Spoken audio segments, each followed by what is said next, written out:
While most of Sarnia slept soundly, events unfolded on July 19, 1996, that put Chemical Valley firefighters to the test in a cooperative effort that proved their mettle in a 10-hour battle with the forces of nature.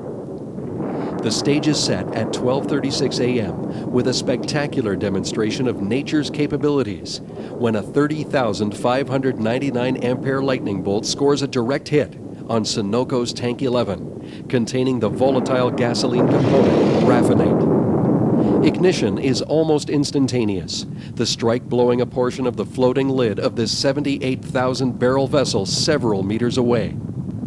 The lightning strike was miraculously captured on an in-car camera of a nearby Ontario Provincial Police cruiser. As the alarm sounded across Sunoco's Sarnia refinery, firefighters geared up for a once-in-a-lifetime experience, a fully involved tank fire. As first responders, Sunoco's personnel were met with a formidable sight. Flames shot 150 feet into the air. Thermal updrafts reached 70 miles per hour, and radiant heat temperatures topped 400 degrees. As the Chemical Valley Emergency Coordinating Organization, all call Code 6 and Code 9 were issued for traffic control and mutual aid assistance.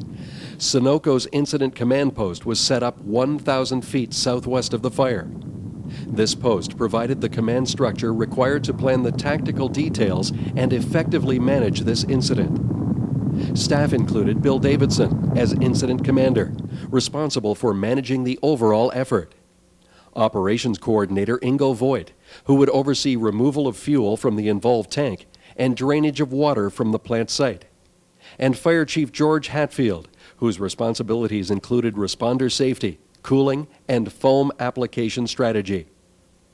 The municipal command post was set up at Dow Chemical's main gates to monitor possible external impact and deal with traffic control issues.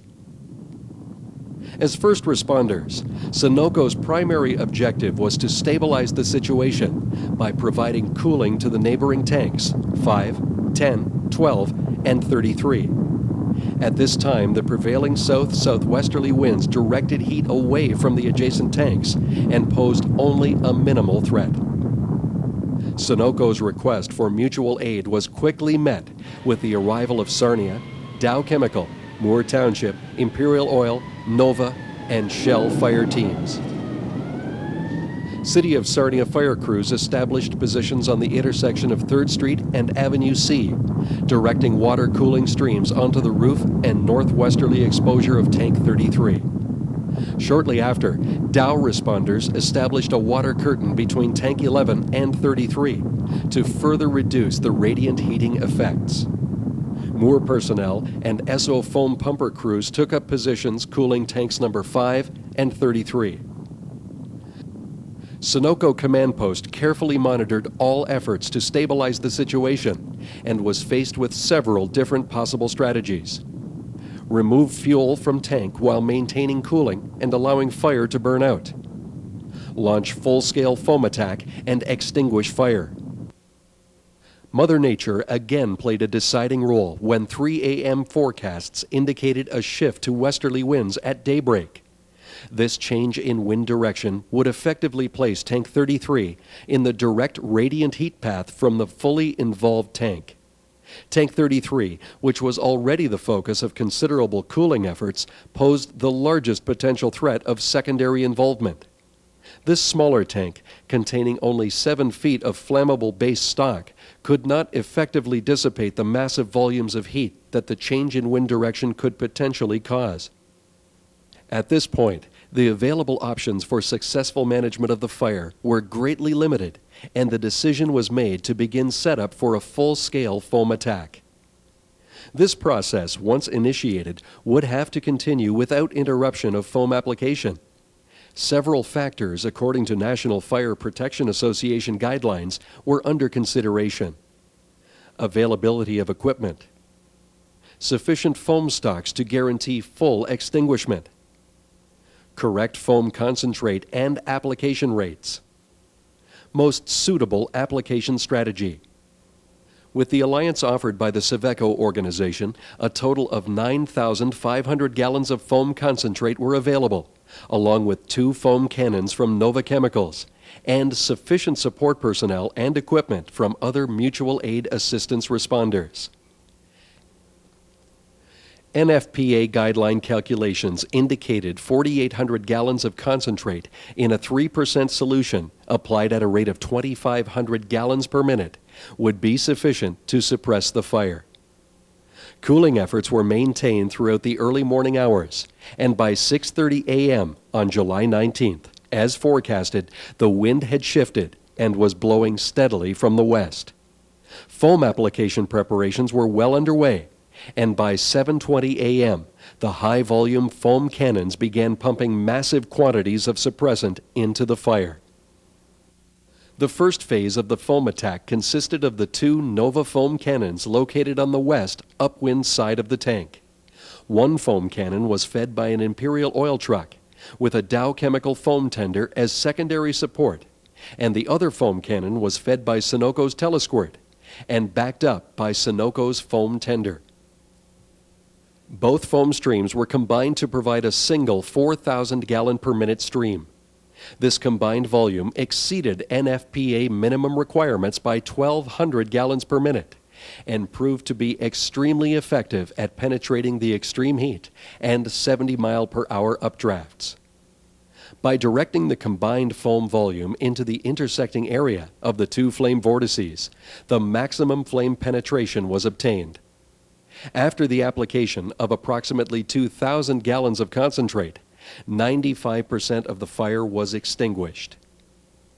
Within the tank, a partially submerged portion of the lid and the pocketing effect created by the inward curling of the tank walls created varying degrees of intensity within the fire. The most intense portion of the fire burned on the west side of the tank, closest to the foam cannon's position, but hot spots around the submerged lid and under the tank's lip also persisted. Several contingency plans were under consideration to combat these hot spots, including pumping water into the tank, effectively raising the level within the tank, and extinguishing the hot spots, and, as a last resort, bringing in a crane bucket to allow direct foam application using a hand line. By 9 a.m., careful observation of the fire revealed that the trajectory of the cannons in their current position was ineffective at extinguishing the flames shielded by the tank wall. A change in position of one cannon to the northeasterly side of the tank would provide better dispersion of the foam. This decision proved instrumental in suppressing the remaining fire. The southwest side of Tank 11 was still erect and provided an effective backboard to aerate and bounce foam back into the vessel, extinguishing the remaining pockets of flame. By 10:30 a.m. on July 19th, the fire was effectively extinguished. The only remaining task was to continue cooling the still intensely hot tank walls. Foam concentrate application, ultimately totaling 8,000 gallons, was used to provide final cooling and provide vapor suppression. As the heat and smoke dissipated, the burned-out tank shell was all that physically remained in evidence of this phenomenal human effort. The final tally?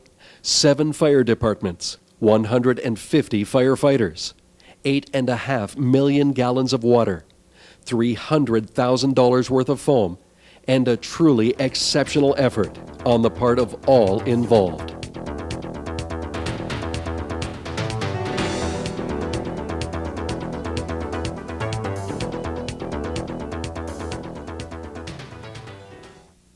The first comment that I would make is that the effectiveness of this emergency response was due to an incredible team, that being the Chemical Valley Emergency Coordinating Organization. There was no single member of that team that outshone anyone else. Without each and every member, the response would have ended in failure.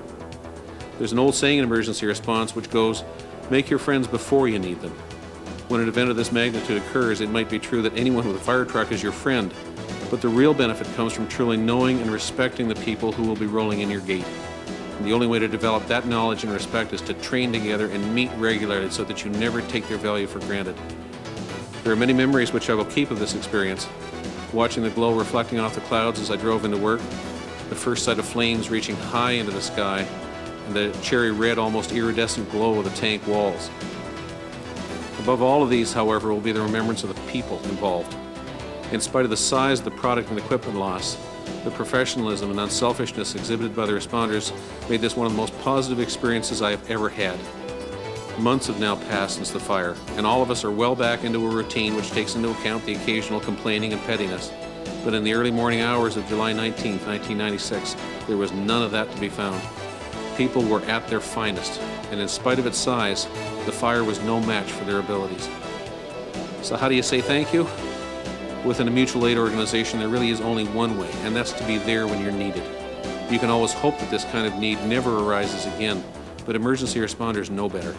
And this emergency responder knows personally that the people and resources of Sunoco will be more than a match.